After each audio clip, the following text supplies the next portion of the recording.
I won't bore you with my background too long, however, it kind of is pertinent to some of the questions. So I did 28 years in the steelworks in Middlesbrough. So I'm not a traditional museum director. I did not go to university. Left school at 16, went straight into the works. So sometimes I share some of the frustrations that people that aren't entrenched in this sector feel, because it can be quite a closed shop sometimes. So I get that. So I've just run to get my danger board.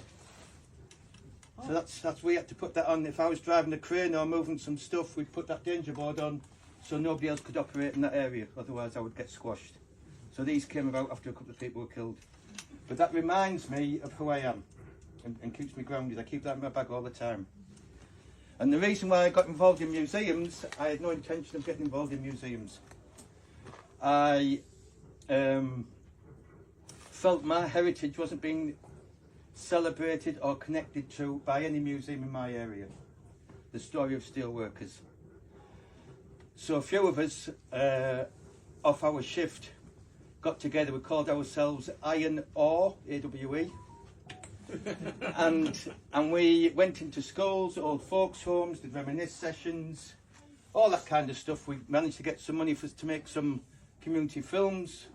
We created the first strikes back in the 1874, all that stuff, and we won a national award.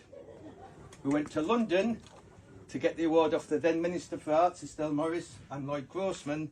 Got to the door and the Strand at the Royal Society of Arts, and they wouldn't let us in because we didn't look like arts people. We looked like steelworkers. So I had to run to the phone box, because there was no mobile phones then, and ring up the organiser and say, your man on the door won't let us in. And it kind of feels like that sometimes, that you don't get let in.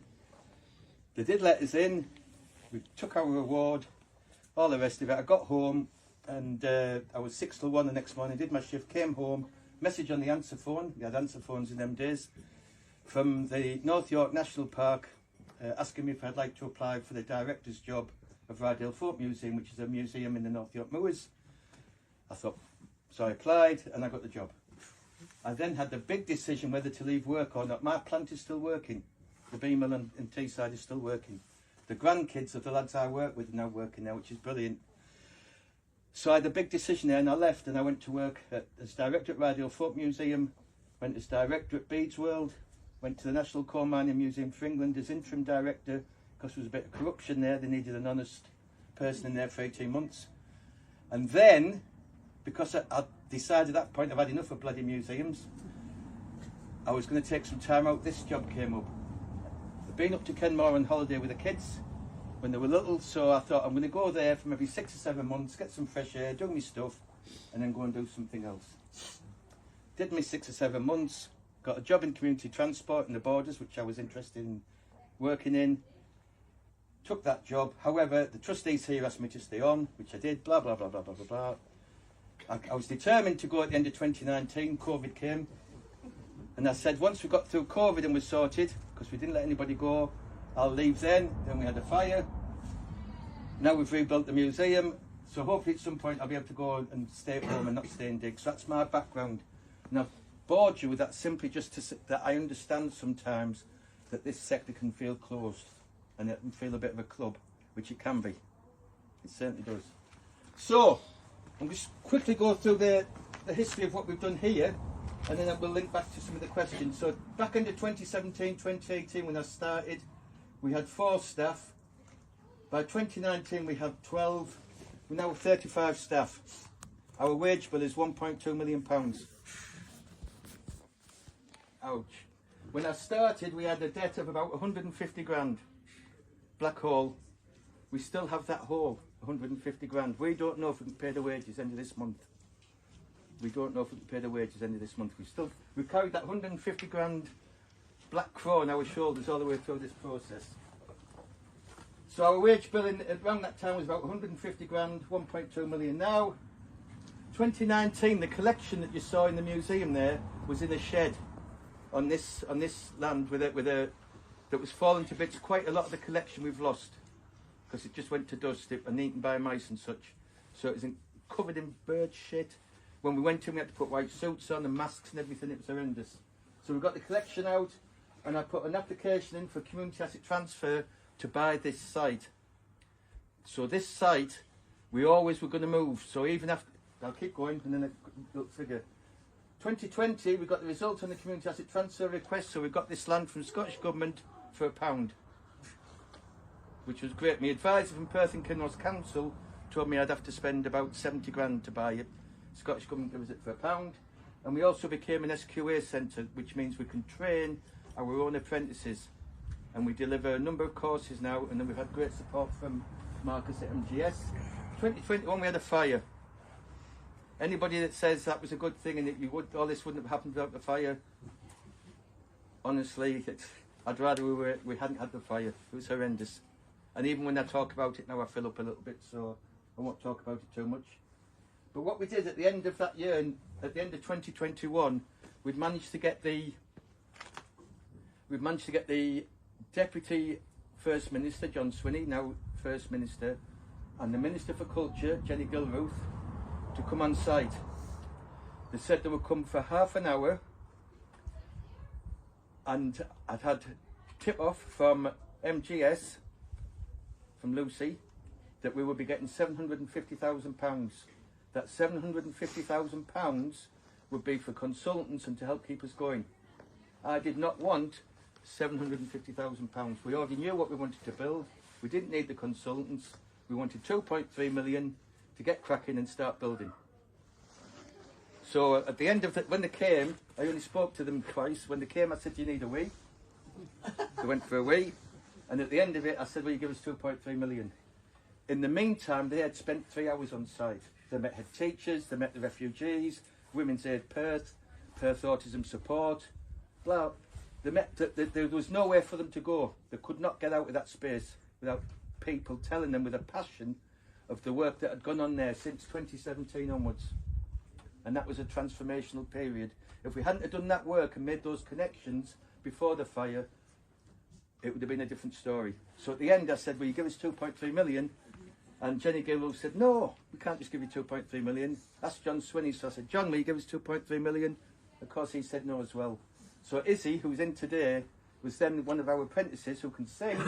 She sang the Locktail Boat song, which is a very sad song. Waited for that to finish, and I always, it's a bit of a joke, I always say I put my eyes on from the cat from Shrek, and did that kind of look, and asked again for 2.3 million, and Jenny Gilruth said, "No, I've not." And there was a guy, a civil servant behind her, a guy called David, he's retired now. She said to him, "David, will you tell Mike we can't just give him 2.3 million like that?" And he turned around and said, "Actually, Minister, I think we can." And in the December in Parliament, she announced that we're giving us 2.3 million pounds. So that was a turning point for us. We had to go through planning, which was a nightmare because we're next to the water, SEPA and all that kind of stuff. But in 2023, at the end of April, we put a shovel in the ground. This site had no electric, no water, and it wasn't even level. So we put a shovel in the ground, and in less than a year, John Swinney came and opened this March the 31st with a choir from Glasgow. It was fantastic, fantastic opening. And that's kind of what we've done. We've 1,000 voices and 1,000 fingerprints came and helped build this. Volunteers came from all over. 2025 we started work on the Crannog, and that is going to open on the 22nd of May. Again, John's going to come and open it, and we've got Barbara Dixon coming to sing. So in a nutshell, in a whiz bang wallop, that's how we've done it. That's the timeline. So all your questions here, all of them, have fed into what made this possible, because we were able to answer quite a lot of those questions. We were able to answer quite a lot of those questions, or at least you can't answer them all. So the core funding one is a big challenge for everybody.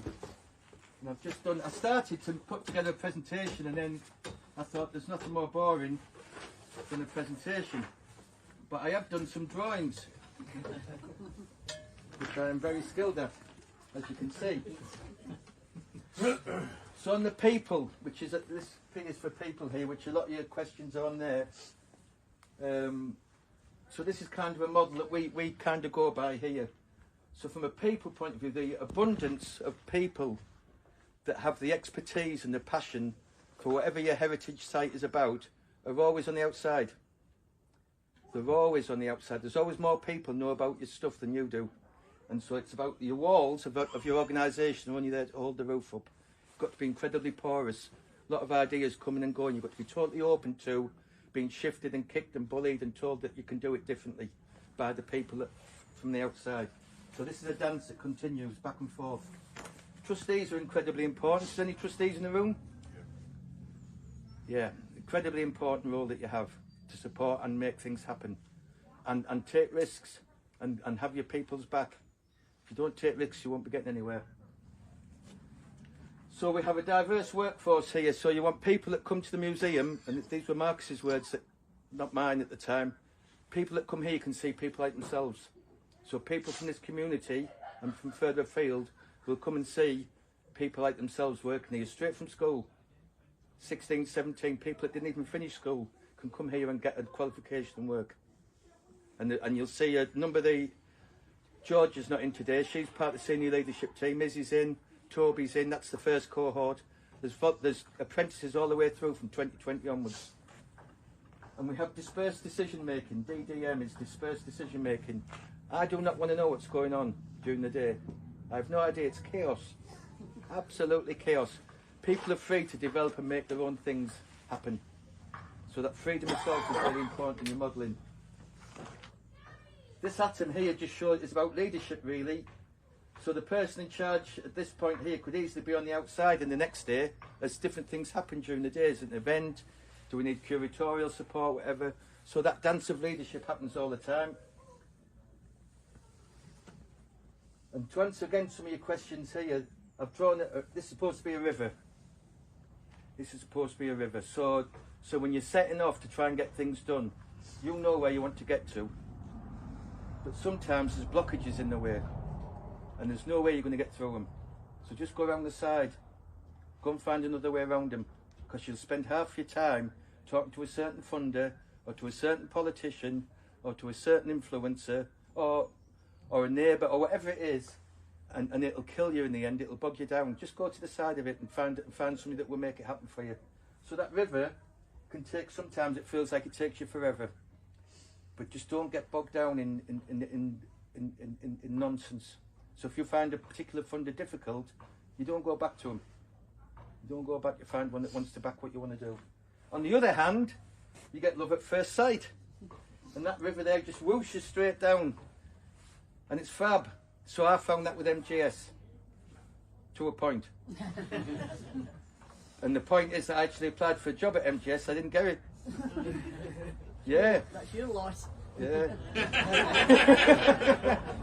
So my point there is, if you find a horse that wants to take you, get on it and ride it fast. Going back to your horses, but just don't bog yourselves down with local authorities or people that don't. There's always a good egg, whether it's in a school or in your local authority or in any organisation. There is always a good person. So in MGS it isn't Marcus, but in other. That's not true. Marcus is bigger than me. But there's always a good egg, and you've got to ferret around and find them. In this, whether it's a school, whether it's and you almost go in there Secret Service and get in there underneath. I've found that every time there's always a good egg. And why is this dog here, which it is a dog? You may wonder. Thanks for clarification. Yes. So we were stuck one time. We were working in a place called South Tyneside, and the estates there are very definite. People stay on the estates for all kinds of reasons. It's a lot quite tribal, and we were doing a World War II piece of work, and we couldn't quite get into we couldn't connect to those communities in the way that we wanted to. Some people would, some people wouldn't. And we were sat there in the team, and one of the ladies who was one of the volunteers that was in was listening in on the conversation, and she said, "You need to speak to the dog walkers, because the dog walkers walk to the edge of the estates and talk to the dog walkers on the other estates." Oh yeah, right. Oh, so we spoke to the dog walkers. We were inundated. So my point there is looking at connectivity. Don't always. You never know what's going to connect people to people, because people are funny onions. as you're probably aware, sat in this room, there's quite a few funny onions. So it's about listening. The abundance of expertise is always on the outside, and that advice we got from that volunteer there about getting the wooden end of our heads. So there's always. Is this useful? Yeah. Yes, very. So that's finance. I've left that blank.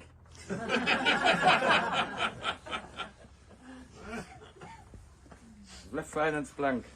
So I'm going to keep going. Is this all right? Yeah, perfect. So I'm going to read you our funders. The majority, the only person that hasn't come on board, the only fund here is, oh, go through it.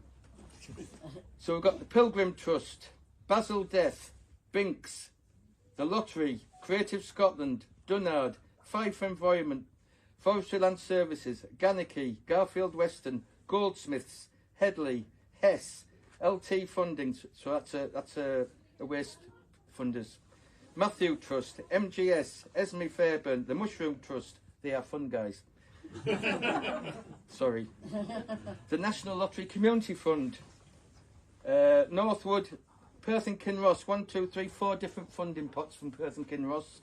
Scottish Government, SSE with the wind farm money, with 3 different funding pots, and Visit Scotland. At the end of 2025, we had 43 live funding applications on the go. So we've managed to position ourselves as a kind of organisation that people want to fund. Whoosh back to 2017. Our biggest fund at that point was £21,000 from Leader, which was done through PKC. In January, 3 officers came from Perth and Kinross and asked for that £21,000 back because we'd misspent it before my time. I said, I've got £150,000 debt here. If I pay you this back, we're gone. So we negotiated all that away. But my point being, when you get your funding, treasure that relationship, unless it's a bad funder that is too onerous and isn't flexible. Because you will need a flexible, trusting funder to get you through this, whether it's big money or little monies. A question. How many of the funders you've listed are sponsors and not one-off funders? So the majority of these are repeat funders. So You have the list. under the heading of what I call it sponsor, like the football shirt sponsors type. No, these are funded as either for core funding, Right. one of your questions, or specifically for us to deliver a task. Okay. So to look after the collection, or it could be, so Visit Scotland has been that we went to some events where we could talk to coach groups, companies. So when I first started, I think we had 37 coaches. Bit by bit we built that up to around about 97 coaches. I think by we had 97 coaches due in 2020 before COVID. That's why it stuck in my brain. Obviously the whole show was off. Last year on this new site we had nearly 200 coaches. This year we have 300 and something coaches already booked. That cost Visit Scotland for us to go to that event £3,000 or £4,000. The payback for that has been terrific.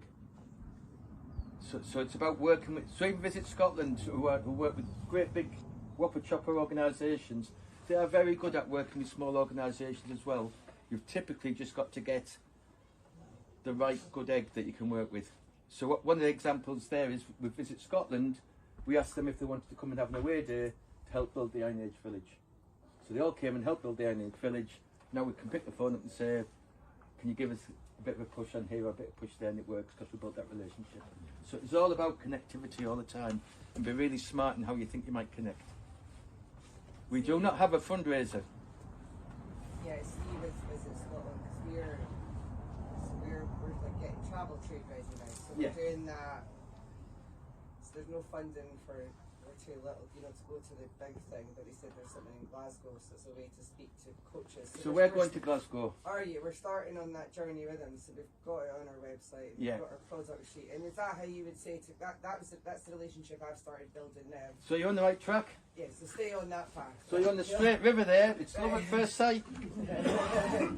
Just because it's quite challenging travel trade, I'm learning a lot. Yeah, no. It's a different type of connectivity. Yeah, and they have different wants. Yeah. They have, and they're quite demanding. The other thing with top tip with the travel trade, you'll get somebody like Locks and Glens, not criticising Locks and Glens, who'll come and say, yeah, we'll come and see you, but we'll only give you two or three quid. Don't take it. Stick to your price. On that as well, sorry. Yeah, go on. So one of the things I've learned through travel trade is that really we should need to have a booking system. Yep. It's always been challenging because we do therapeutic activities, but we've now found a provider that will put us through Google's thing to do. So do you think a booking system has been, you need that? So during we didn't used to have a booking system. People used to just ring up and put it in the diary. After during COVID, we had a booking system because you had to. Yeah, because it does give you, so that's another path to follow. Yeah, It just- so it's just booking something I system learned falls- through all the seminars is get a booking system if you want to be Because they want as least work as possible. They're just Right. going to go and do everything online. yeah. So Jobs doing are good. the right way, it's a bit of a journey, but I'm glad that I'm going to stay on it. No, Sometimes stay on it feels it goes a bit like that. To be Yeah, honest. and trust your own judgment. Trust your feelings. Don't be so a muppet like me talking, saying do this, do that. Ignore it if your stomach says do something else. With Seriously. the platform, yeah, I went with one that I felt like he was really there for neighbours. There's some big ones that came to me, and it just felt like it wasn't really very person centred. Yeah. There's a friend, a person who's really keen and is so interested in what we do that I think I want to work with you. Yeah. Perfect. Yeah. Perfect. Yeah. Keep going. You said you didn't have a fundraiser. No, I am the fundraiser. but that's not true. The work is the fundraiser. The messaging. So anybody that comes on this site will meet and see and feel. We call it feltness. They will feel what this place is, and that's what gets us the money. That's what gets you the money. Not writing a smart application. My applications are terrible, which Marcus will probably tell you. Just got some dashes in, few words. Grammar's atrocious. we recruited a deputy director that was going to take over me, and he was forever correcting my grammar, which is quite irritating, to be honest. So he's no longer with us. The last one was outstanding. It was complimented by the grants team. What, my application? Whatever it was you recently applied to us for, they said that was... Bit more like it. Yeah. You got to spend some time on that one. And you can pull favours in as well.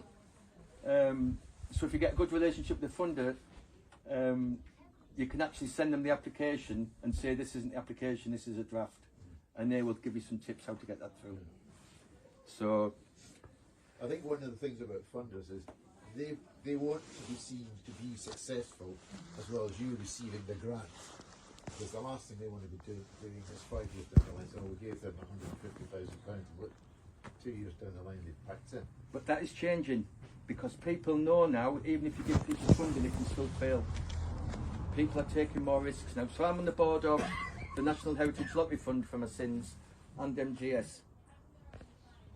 And the level of risk that we're taking now is totally different to what they've been took a couple of years ago, because people know now, even if something is well backed and well supported, it's really difficult to trade in. Incredibly difficult trading environment now for pay to enter museums.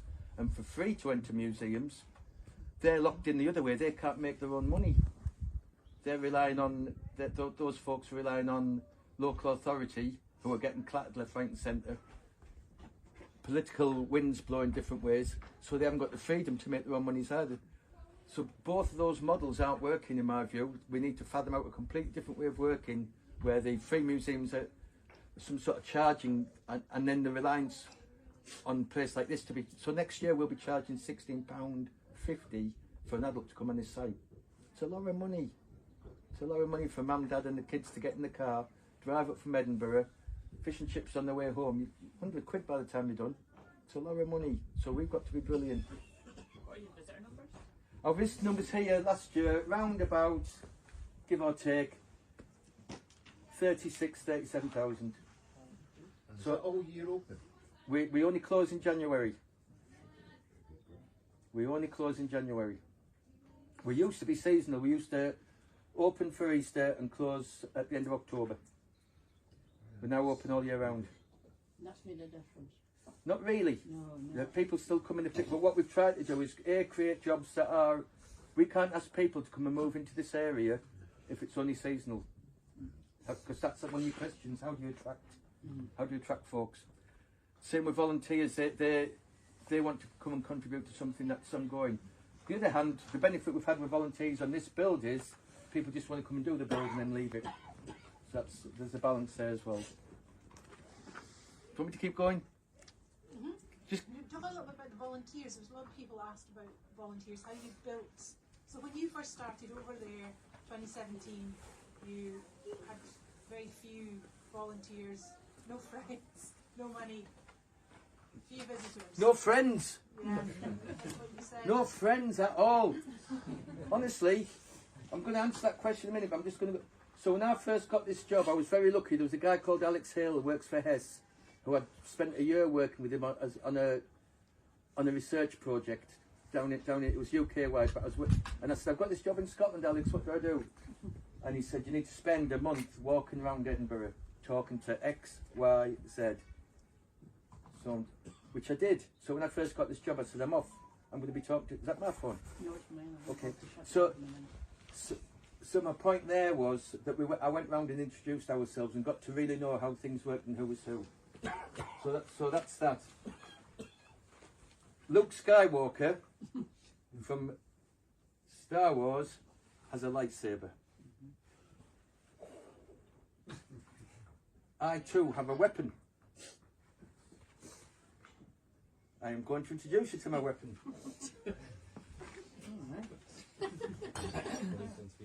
It's a kettle, teapot, and a cup of tea. So, I'm going to answer the volunteers thing. It hasn't been out of my head. When I first started here, the previous director and I met with Forestry Land Services to buy this site. Halfway through that meeting, the Forestry Land Service manager walked out the meeting because we were that rude to her. So I've sat there with trustees, the previous director, she walked out and said, I'm not listening to this anymore because we're incredibly rude and arrogant. So I had to run after her and I said, I'm the new guy. I had my secret weapon and I said, can I take you for a cup of tea? And she said, no. I said, come on, I'll buy them and I'll get you some cake. So she did. She cost me an arm and a leg over the following year in teas and coffees, as did everybody else, which paid off. This thing is fantastic because when you sat over having a cup of tea with somebody, everything changes. And it's so whether it's working with a funder, whether it's working with government, whether it's talking to volunteers. The kettle is the most important thing because you've got to make the time to have the cup of tea with that person. Because the most important thing anybody can give you, whether it's a visitor, a volunteer or anybody, is time. It isn't money at all. It's giving you the time. If you get the time right, the money will come. If you get the time right, the volunteers will come. So it's getting that bit right. So use the kettle. You can have nettle tea or whatever if you like, Jesus. Good cup of tea, get you everywhere. So going back to the volunteers, there are all kinds of different volunteers and we've struggled a bit here with one aspect. We can get the volunteers that want to come and catalogue and do stuff. That's fine. We've worked with volunteers that want to come and help build. That's fine. We've worked with various other volunteers. The volunteers that want to lead. The volunteers that want to take the job over. So when I was at Rydale Folk Museum, we had nearly 200 volunteers there. About 70 were active and about 30 were leading. So the staff were there to support the volunteers. They were not there to lead the volunteers. These were people that wanted to lead that work. And here we've struggled a bit with that. We're fine with volunteers that want to come in, but we've struggled a little, particularly the young, because we have a young team, they haven't understood enough that when a volunteer comes in, they've been around the block twice. They've lived a life.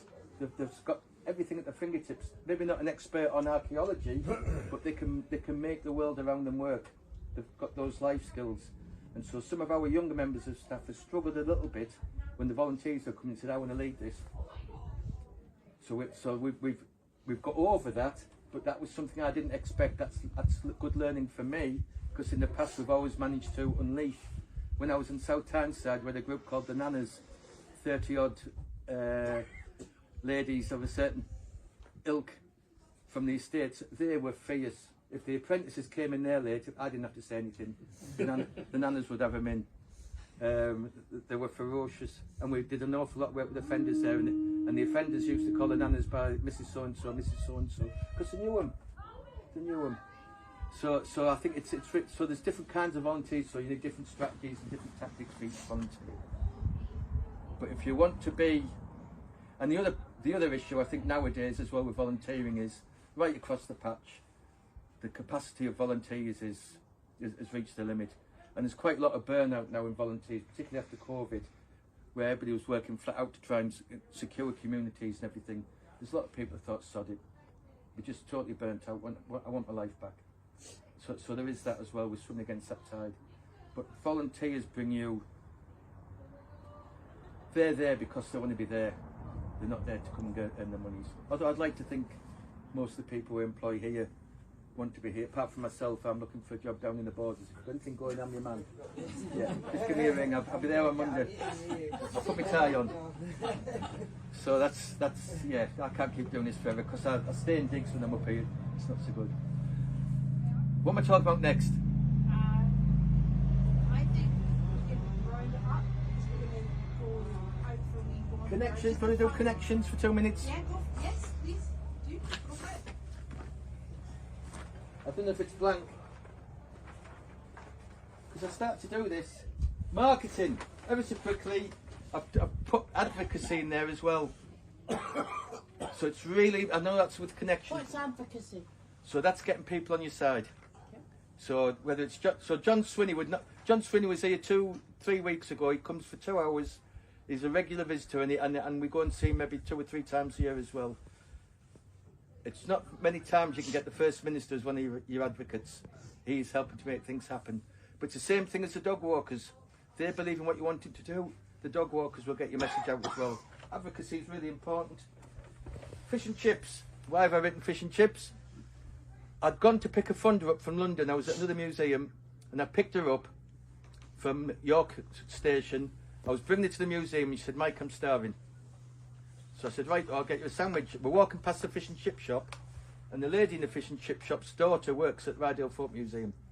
And the lady is telling the queue, it's the best museum in the world. My daughter works there. She was really struggling in school. It's the best thing that's ever happened to her. Blah, blah, blah, blah, blah, blah. That funder just said, right, you've got the money. You've got the money, whatever you're asking for, you've got the money. That was marked, because she couldn't have set that up. You could not have set that up. And then I've just talked about MGS, who, rightly or wrongly, and I didn't realise Marcus was coming today. They've been terrific. We would not have got to where we've got to without them. I can say that with my hand on my heart. Impossible.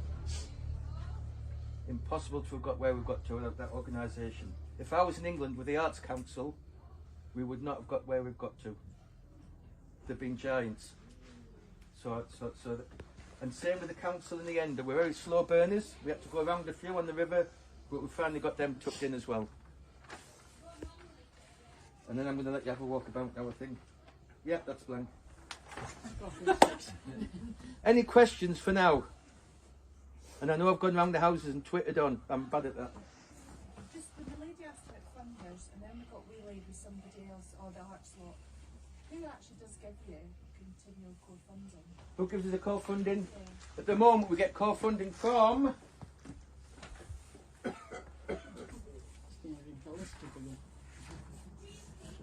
We get core funding from Drumroll. Sorry. So we get core. So Crannog Trust. So they're local to this area, Perth and Kinross. So they have been putting in 70 grand a year, which is significant. Basil Death. Great name. Apparently you pronounce it Diath, but it's Death. And he's died, Basil. Oh. Yeah. So they give us £3,000 a year, not a month. A year, which sounds daft, but all that is a letter. Binks give us £10,000 a year, so we've had support from Binks.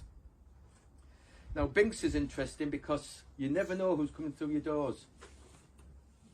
The trustee from Binks came on a visit, and then rang us up after and said, I really enjoyed my visit, I'd like a cup of tea. Had a cup of tea. She then says, I'm a trustee at Binks. Never heard of you. Never heard of them. And they put 10 grand a year in. over the years. Let's see, Dunnard 5,000. Just mentioned Ganachie. Goldsmiths 50,000 core funding. They're coming tomorrow to see how we're getting on, all the way up from London. Matthew Trust. And that's it.